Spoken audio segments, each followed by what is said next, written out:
कहते हैं कि आदमी जहर से नहीं मरता और टेंशन से मर जाता है। एक बार एक राजा अपने राज्य का भ्रमण कर रहा था। हाथी की सवारी थी। हाथी ताकत के नशे में चूर था। हाथी ने ध्यान नहीं दिया और उसकी सूंड से एक मस्त मोला फकीर का कटोरा गिर गया। फकीर को बड़ा गुस्सा आया। उसने कहा, रुक मैं बताता हूं, और हाथी का पूंछ पकड़ लिया। हाथी ने पूरी ताकत लगा दी पर हाथी एक कदम आगे नहीं बढ़ सका। राजा ने पीछे मुड़ के देखा तो फकीर के हाथ में हाथी का पूंछ था।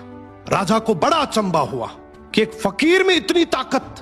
राजा फकीर के पास गया और बोला, आपकी जगह फुटपाथ पे नहीं, आपकी जगह तो राज दरबार में होनी चाहिए।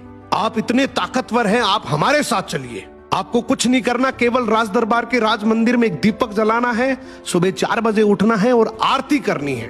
फकीर ने कहा, ठीक है, अच्छा खाने पीने को मिलेगा। थोड़े दिन बीते कि एक दूसरे राज्य का राजा से मिलने आया। राजा ने रौब जमाने के लिए बातों ही बातों में बोल दिया कि हमारे राज्य की सेना और प्रजा की तो बहुत दूर की बात है। हमारे राज्य के तो फकीर भी इतने ताकतवर हैं कि एक बार तो हाथी को भी पकड़ ले तो हाथी भी एक कदम नहीं बढ़ सकता। दूसरे राज्य के राजा ने बोला, भी हमें तो दिखाओ तब माने। राजा ने फकीर को बुलाया और कहा, नाक का सवाल है, ध्यान रखना। फकीर ने कहा, ठीक है, हाथी को बुलाओ। फकीर ने हाथी का पूंछ पकड़ा मगर इस बार पासा पलट चुका था। हाथी फकीर को घसीटते हुए ले गया। ये देखकर राजा को बड़ा अचंभा हुआ और फकीर से बोला कि जब तुम फुटपाथ पर रहते थे, रूखा सूखा खाते थे, तब भी तुम में इतनी ताकत थी। अब तो तुम राज दरबार में रहते हो, 56 प्रकार के भोजन करते हो, फिर ताकत कहां गई?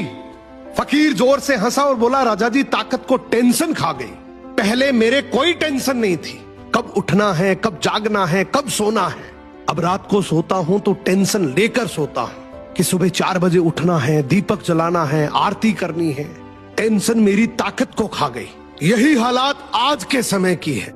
हम सोते हैं तो हर दिन हजारों टेंशन लेकर सोते हैं जो हजारों बीमारियों को न्योता देती है, जबकि हमें पता है कि टेंशन करने से कुछ नहीं होगा। वही होगा जो भगवान को मंजूर है। फिर टेंशन कर